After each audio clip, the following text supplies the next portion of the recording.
السلام عليكم ورحمة الله وبركاته. எஸ்தர்னல் குர்ஆன்ல பக்கம் 18ல லாஸ்ட் 2 வரையும் பக்கம் 19ல நம்ம கிட்டத்தட்ட பாதி பக்கம் வரைக்கும் இதிலே ஒரே வீடியோலே பார்க்குறோம். இதில் நீங்கள் கொஞ்சம் கொஞ்சமாக பிரித்து போடுங்க இன்ஷா அல்லாஹ். ஓகேவா? இதில் சில வேர்ட்ஸ் எழுத்து கூட்டி சொல்லி கொடுத்துருப்பேன், சில வரிகளை எழுத்து கூட்டாமல் சொல்லி கொடுத்துருப்பேன். அதுக்கேற்றாற் போல நீங்கள் படித்து பாடம் போடணும். சில இடங்களுக்கு சட்டம் எக்ஸ்பிளைன் பண்ண சொல்லியிருப்பேன், அதையும் ஃபாலோ பண்ணிக்கோங்க.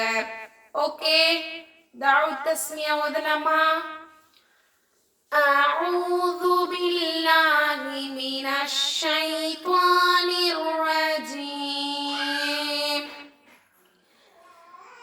بسم الله الرحمن الرحيم. கூடவே சொல்லுங்கம்மா. இன்னைக்கு நம்ம இந்த ஃபர்ஸ்ட் ஒரு வரி எழுத்து கூட்டி படிக்கிறோம். இப்போ நம்ம இந்த சுக்குன் பாடத்தை பொறுத்த வரைக்கும் பாருங்களேன், சில இடங்கள்ல அசைச்சி சொல்லியிருப்பீங்க. அசைச்சினா என்னங்க உஸ்தாத் அப்படின்னு கேட்பீங்க கிட்ஸுங்களா, இல்லையா? இப்போ பாருங்க, உதாரணமா ஃபா ஜீம் ஜபர் ஃபஜ் அப்படி சொல்லுவீங்களா, இல்ல ஃபஜ் அப்படின்னு ஓதுறோமா? ஃபஜ் அப்படின்னு தானே ஓதுறோம். ஓகே, இப்போ இதுதான் நம்ம அசைத்து ஓதுறதுன்னு சொல்றோம். சரியா? கிட்ஸுக்கு புரியணுங்கிறதுக்காக தான் இவ்வளவு விளக்கமா சொல்லிட்டு இருக்கேன். ஃபஜ். அடுத்து அசைக்காம சொல்றதுனா எப்படி அப்படின்னு சொல்லுவோம் இல்லையா? இப்ப செகண்ட் வரியில் எடுத்துக்கோங்க, கூடவே எழுத்து கூட்டி பாருங்களேன், உங்களுக்கே தெரியும். மீம் லாம் ஜபர் மல், மல் அவ்வளவுதான் சொல்றோம் இல்லையா?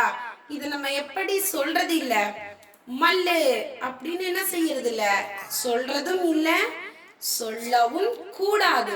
ஓகேவா? இதுதான் சுக்குன்ல வரக்கூடிய 2 வகைகள் வித்தியாசம். சரியா? அப்போ 2 வகை வித்தியாசமான பாடங்கள் நம்ம இந்த சுக்குனுடைய சட்டத்திலேயே கலந்து வருது. ஆனா குட்டீஸ்களுக்காக வேண்டி நம்ம இன்னும் அந்த அசைத்து ஓதுவதற்குரிய பெரிய சட்டத்தை நம்ம இதுல பார்க்கல. ஓகேவா? சோ அதனால என்ன சொல்ல வரேன்னா, நான் எங்க அசைத்து சொல்லி கொடுக்கறனோ அங்க அசைச்சி சொல்லணும். அசைச்சுனா எப்படிங்கிறதுக்கு ஃபர்ஸ்ட் எக்ஸாம்பிள் ஃபஜ் அப்படின்னு சொல்லிட்டேன். அடுத்து அசைக்காமல் ஓதணும் அப்படின்னா பல் அப்படின்னு சொல்லி எக்ஸ்பிளைன் கொடுத்தாச்சு. ஓகேவா?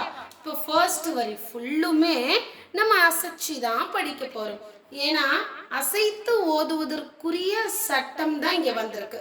கல்கலான் என்று சொல்லக்கூடிய அசைத்து ஓதுதல்குரிய சட்டம். ஓகேவா? இப்போ சிம்பிளா நீங்க புரிஞ்சுக்கணுங்கிறதுக்காக தான் இப்படி சொல்லி கொடுத்துருக்கேன். இப்போ நம்ம எழுத்து கூட்டி பார்க்கலாம். ஃபா ஜீம் ஜபர் ஃபஜ், ஜீம் ஜீம் ஜபர் ஜஜ், மீம் ஜீம் ஜபர் மஜ், மீம் قاف زبر مق، ثا قاف زبر ثق، فا قاف زبر فق. ஓகே, அடுத்த வேர்ஸ்ல பாருங்க, அசைத்தும் சொல்லக்கூடிய மாதிரி பாடம் வந்திருக்கும், அசைக்காமலும் படிக்கிறதுக்குரிய பாடம் வந்திருக்கும். அந்த செகண்ட் வரிய நான் எதை அசைச்சி சொல்றேனோ அதை மட்டும் அசைச்சி சொன்னால் போதுமானது. ஸ்கிரீன்ல பாருங்க, கூடவே சொல்லுங்க. இதையும் நம்ம எழுத்து கூட்டி தான் படிக்கிறோம்.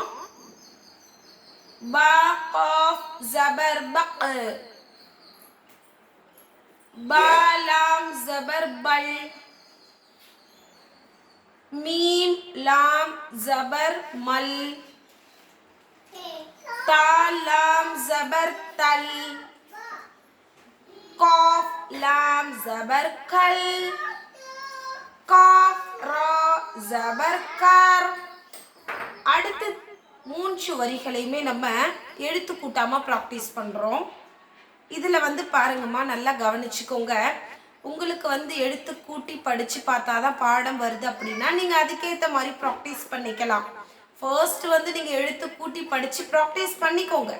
ஆனால் பாடம் போடும் பொழுது எழுத்து கூட்டாமல் போடுங்க. சரியா? பாருங்க, 3 வேர்ட்ஸ் பாருங்க. பர், நர், ஜர், ஜத், ஹத், மத். இந்த வேர்ட்ஸ்ல பாருங்க, நம்ம அசைச்சிருக்கவே மாட்டோம். ஒரு வார்த்தை கூட அசைச்சிருக்க மாட்டோம். ஓகே, அடுத்த வேர்ட்ஸ் பாருங்க. மஹ், சஹ், பஹ், தஹ், தஸ், ஹஸ்.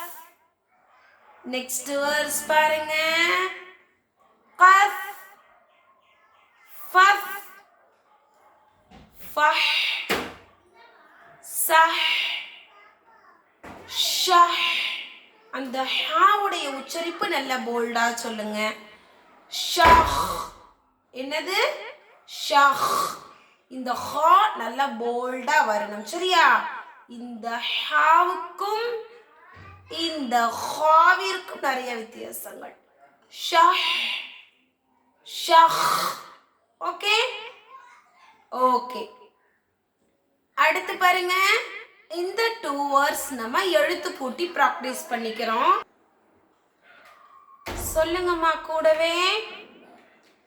துவா ஹா ஜப தஹ். துவாவுடைய உச்சரிப்பு வரணும். சரியா? வாது ஹா ஜபர் வஹ்.